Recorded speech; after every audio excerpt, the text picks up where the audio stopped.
అప్పుడే చేస్తాడు దేవుడు కార్యం. అదే నా బిడ్డ వివాహ విషయంలో నా తండ్రి గొప్పగా మరి డబ్బుల విషయంలో కానీ, మరి ప్రతిదీ కార్డుల విషయంలో కానీ, మరి ప్రతిదీ కూడా మరి ఏం చేయాలనో వివాహం వాళ్ళైతే అనుకోకుండా నా బిడ్డకు సంబంధం కావాలని వాళ్ళు వచ్చినప్పుడు కూడా వాళ్ళు రావాలని అనుకున్నప్పుడు మాకు ఫోన్ చేశారు. అయితే నేను అనుకున్నా అసలు మేము చేయాలన్నా వద్దా, నాకైతే ఆలోచన అయితే మా ఇద్దరికి కలిగలేదు. కానీ నేను అప్పుడు పాస్టర్కి ఫోన్ చేసిన, అమ్మ ఇట్లా సంగతి మా బాబాయ్ వాళ్ళు మా తమ్మునికి ఏమని వస్తారు, మరి నాకు తెలియదమ్మా, మరి నువ్వే చెప్పు అని నేను చెప్పిన. అయితే ఫోటో కూడా పెట్టిన.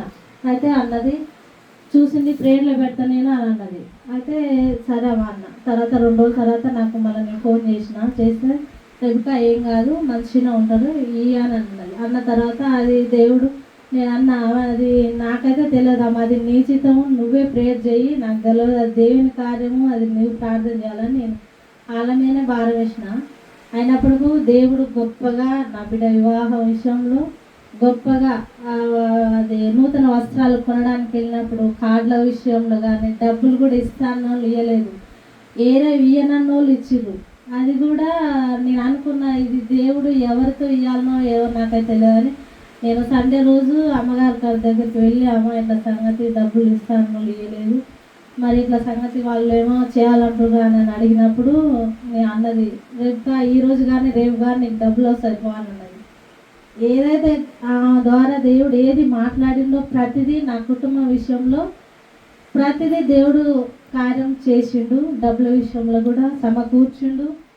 మా స్థితి ఇంతవరకు వచ్చిందంటే అది అమ్మగారి దయ వల్లనే. నా తల్లిదండ్రులు లేనప్పటికీ ప్రతిదీ కూడా అమ్మగారికి చెప్పుకున్నాను. నా బిడ్డ వివాహ విషయంలో కానీ, నా భర్త విషయంలో కానీ ఎన్నో శ్రమలు ఎన్నో బాధలు పడుకుంటూ వచ్చినాం. కానీ ఫస్ట్లో మా బాధ మా శ్రమ ఎవరికి చెప్పుకోలేని స్థితిలో ఉన్నాం.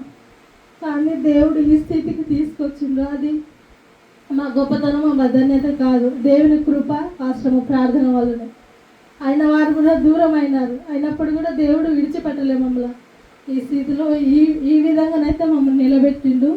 మరి దేవుడు నా బిడ్డ వివాహ విషయంలో గొప్పగా జరిపించిండు. నా కుమార్తె విషయంలో అలాగే సమర్పణ బట్టి కూడా ఇద్దరి గురించి మీరందరూ ప్రార్థించమని అడుగుతున్నాను. సమయం ఇచ్చిన అమ్మగారికి ప్రత్యేకమైన